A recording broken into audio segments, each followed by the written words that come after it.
코비 브라이언트, 마이클 조던, 이분들을 보면 누가 떠오르시나요? 저는 광해군이 떠오릅니다. 왜냐하면 광해군의 재위 기간이 1608년부터 1623년까지의 15년이었거든요. 역으로 광해군을 떠올리실 때는 이 두 분을 떠올리시면 여러 가지로 유리합니다. 하나만 더, 광해군의 몰락은 북인의 몰락, 장희빈의 몰락은 남인의 몰락이라고 일단 익혀두시면 써먹을 때가 있을 겁니다. 오늘 그리스 역사하는데 이 말씀을 왜 드리냐면 사실 아무 상관 없습니다. 그냥 해봤어요. 죄송합니다. 안녕하세요. 키핏 세계사의 키핏입니다. 오늘은 추계시대 6부이자 정규 영상 12편입니다. 지난번 로마 영상이 생각보다 길어져서 6개의 에피소드를 무려 7편에 나눠서 보내드렸는데 본의 아니게 지난 편과 이번 편이 마치 서양사의 첫 시작처럼 되어버려서 이번 그리스사도 총 9개의 미션을 5편에 나눠서 보내드리도록 하겠습니다. 그리고 그 다음 편부터는 다시 속도감 있게 갈 거고요. 오늘의 키핏, 고대 근동사 4000년을 관통하는 것이 수바하신 고중신이고 고대 인도사 3000년을 관통하는 것이 천천천 마쿠굽이라면 그리스사 2000년을 관통하는 것은 크미그미 고고헬입니다. 크미그미는 이미 했죠. 크레타 섬의 미노스 문명과 그리스 본토의 미케네 문명, 그리고 암흑기를 거쳐서 고고헬, 이 뜻이 아니고요. 고졸기, 고전기, 헬레니즘기입니다. 이건 미션 2에서 더 자세히 얘기할 거고, 그리고 기원전 478년에 델로스 동맹이라는 게 만들어졌다. 그리고 그리스사 볼 때는 스파르타사와 아테네사를 나눠보는 것이 유리합니다. 이 밑에 것들은 자연스레 체화될 것이니까 인위적으로는 크미그미 고고헬 이것만 일단 예습 삼아서 입에 올려두시죠. 보통은 시간의 시주를 먼저 하는데 그리스사는 모르는 지명이 너무 많이 나오기 때문에 공간의 날줄을 먼저 이야기해 볼게요. 우선 발칸반도와 동유럽의 맥락을 같이 이해하는 게 편한데요. 자, 여기에 테이블이 하나 있습니다. 그리고 그 위에 세숫대야가 하나 놓여 있어요. 천장에서부터 조명이 하나 내려옵니다. 그리고 그보다 더 높은 데서 조명이 또 하나 내려옵니다. 그런데 이 왼쪽 조명 부분에 세숫대야 윗면에 스마일 모양의 조약돌 하나가 있어요. 그러면 여기 그림자가 발생하겠죠? 자, 그렇다면 이 조약돌을 중심으로 세숫대야 위쪽은 2개의 영역, 세숫대야 안쪽은 3개의 영역으로 나눠지겠죠. 그런데 마지막으로 어디선가 강아지가 나타나서 이 탁자의 한쪽 다리를 먹어버렸어요. 그리고 이 강아지의 이마에는 뿔이 하나 있었습니다. 이 그림이 바로 동유럽과 그것을 바치고 있는 발칸반도를 보여주는 그림입니다. 이 가운데 가장 중요한 조약돌이 유럽의 스마일, 헝가리고요. 이 세숫대야가 발칸반도 해안선, 이 뒤집어진 기역자가 그리스입니다. 이제 이 5권역은 쉽죠. 이 5권역을 순서대로 보면 우선 파라인, 순한맛 동구권 기억나시죠? 폴책슬헝, 폴란드, 체코, 슬로바키아, 헝가리, 스크보모날, 슬로베니아, 크로아티아, 보스니아 헤르체고비나, 몬테네그로, 알바니아. 그 다음에 이 그림자 부분이자 발칸반도의 내륙 국가 3개 기억나시죠? 세꼬마, 세르비아, 코소보, 북마케도니아. 그 다음 솔라인, 매운맛 동구권은 발트 3국 벨우몰, 발트 3국은 에랄이라고 했습니다. 에스토니아, 라트비아, 리투아니아. 그 다음에 벨라루스, 우크라이나, 몰도바. 그리고 마지막 발칸반도의 동쪽 연안의 두 나라는 루불, 루마니아, 불가리아. 그리고 이 강아지 모양의 아나톨리아 반도랬죠. 그리고 일부 티르키에 파먹히긴 했지만 이 영역이 그리스인 거고 그리스는 동구권으로 치지 않습니다. 마지막으로 발트 3국이 폴란드보다 위에 있죠. 그럼 요 앞에가 바다란 뜻이죠. 여기가 발트해입니다. 그래서 발트 3국인 거예요. 이제 이것을 실제 지도에서 보시면 자, 동유럽에서 제일 먼저 뭐부터 보랬죠? 유럽의 스마일, 헝가리, 그리고 두 번째 세숫대야 모양의 발칸반도, 세 번째 밑바닥의 그리스, 폴, 책, 슬, 헝, 그리고 아드리아의 연안의 스크보모날, 발칸반도의 내륙 국가 세꼬마, 그 다음에 이쪽 발트 3국 벨, 우, 몰,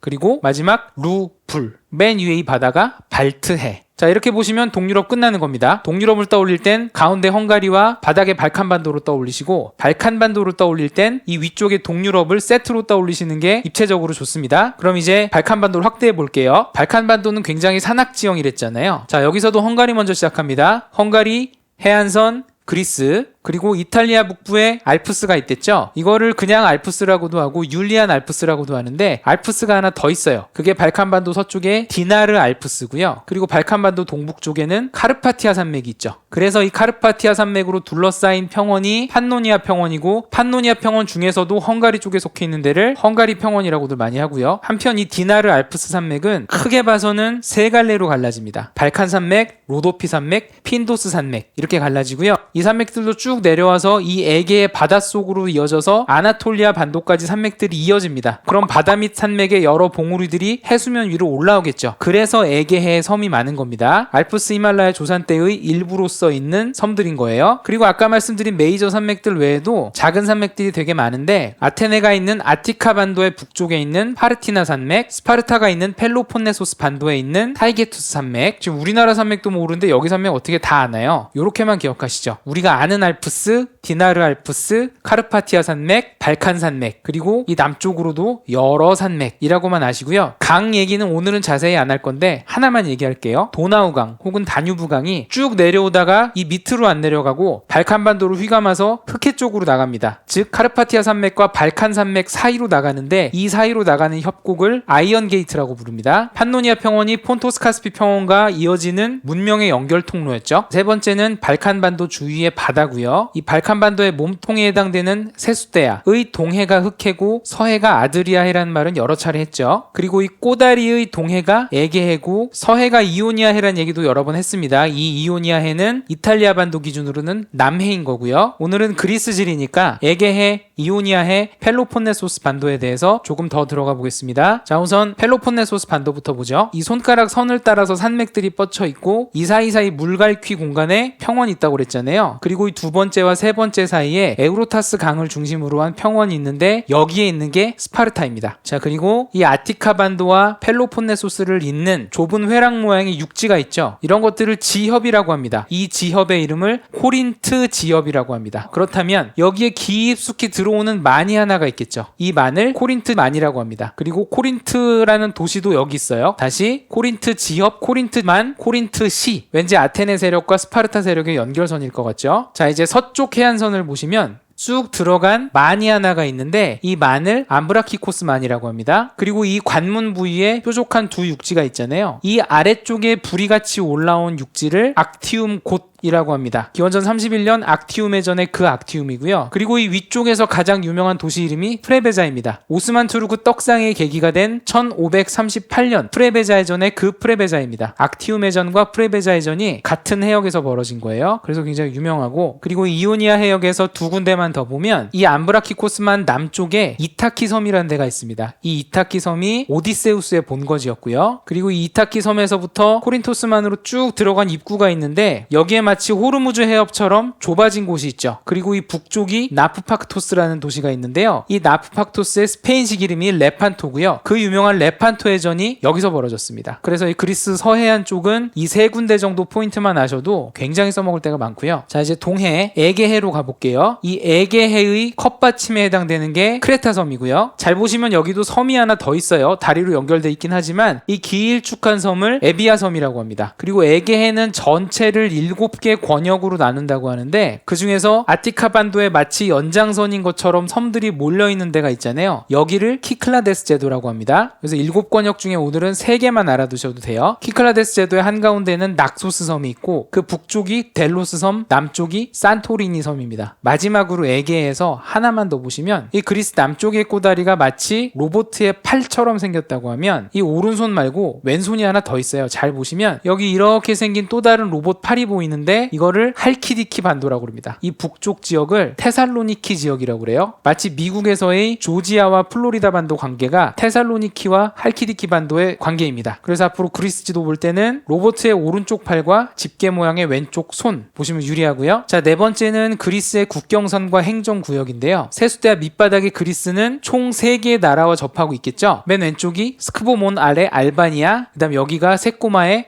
북마케도니아, 여기가 루불의 불가리아고요. 사실은 또 한 나라랑 접하고 있어서 총 4나라입니다. 그게 튀르키예죠. 아까 강아지의 뿔이 나와서 여기를 침범하고 있었다고 그랬잖아요. 그래서 그리스는 국경선을 총 4나라랑 접하고 있다는 게 이 그림의 첫 번째 인사이트. 두 번째, 이 에게에 수많은 섬들이 있는데 얼핏 생각하면 절반으로 딱 갈라서 이쪽이 그리스 땅, 이쪽이 튀르키예 땅일 것 같은데 여기의 섬들은 다 그리스 겁니다. 튀르키예 입장에서는 억울할 만한데 이 역사적 배경은 2차 대전 끝날 때쯤 얘기하면서 다시 말씀드릴 거예요. 세 번째 인사이트, 이 섬이 많다로 끝나는 게 아니라 적어도 키클라데스 제도는 보이시죠? 이 가운데 낙소스, 위에 델로스, 밑에 산토리니, 동쪽에 로도스 섬이나 이쪽은 나중에 할 겁니다. 네 번째 인사이트, 그리스는 전체 국토의 80% 이상이 산악지형이라고 할 정도로 산이 많은 박토지대입니다. 평원은 이쪽에 테살리아, 트라키아 혹은 남쪽 부위에 드문드문 있을 뿐이고요. 그래서 식량 자급자족이 안 되니까 일찍부터 해상 무역이 발달했던 것이고요. 이 그림에서 마지막으로 5번째 인사이트, 이 그리스는 13개의 주 플러스 하나의 자치주로 나뉩니다. 그럼 14개의 주를 다 봐야 되느냐? 그럴 필요 없고요. 일단은 3개로만 볼게요. 북부,